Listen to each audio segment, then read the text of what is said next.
Well, you know, this flu season has certainly brought unprecedented attention to vaccines and who should receive them. This issue has created divisions in families, some parents favoring vaccinations, and then some families certainly saying that they should not. For the most part, we are told that the side effects are minor, such as a sore arm or a low-grade fever, and go away within a few days. But our guest, Dr. Renee Tocco, says that vaccines should be questioned.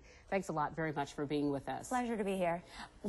Explain, first of all, why you believe that families should question vaccines more often than perhaps a lot of people are. Well, for one thing, vaccines are the greatest healthcare decision that a parent will make for their child.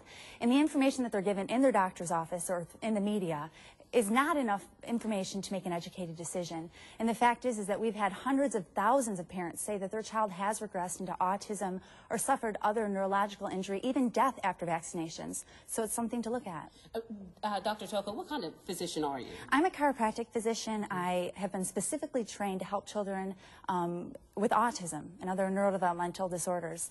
And very often when we do testing, we find out that it is due to vaccine injury or other injuries they've suffered as a result of exposure to environmental toxins. Have you personally done any research in this area as far as vaccines and the safety regarding vaccines? My mother happens to be a researcher for over 30 years, an international speaker on the topic, and she travels everywhere showing the research, presenting the research to parents and doctors, and there is a wealth of evidence that vaccines should be questioned. Can you share some of that with us? Absolutely, and we're actually dedicating a 4-hour seminar because it's so immense. But just one example. The hepatitis B vaccine has been brought into question in research. There have been 3 studies released recently. One of them shows that boys that receive the birth dose of hepatitis B have a 3 times greater chance of having autism.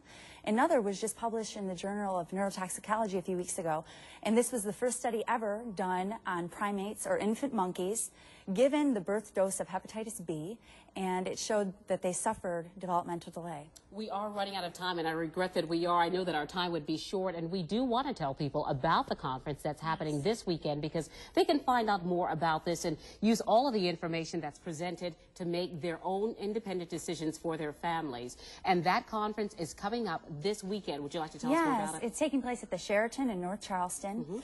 People can go to hopeforautism.us or call us directly to register. We welcome parents that might be a little concerned about vaccines, parents that are pretty confident that vaccines are safe, but maybe there's a 1% chance that there's something they don't know. We welcome all of the medical doctors in the community, pediatricians, any healthcare professionals. Information is key. Make the best decision for your family. Dr. Renee Tocco, thank you very much for your time, and I apologize that it was so brief. And we thank you for your time and attention as well. Brendan, we're going to send it back to you at the desk. All right.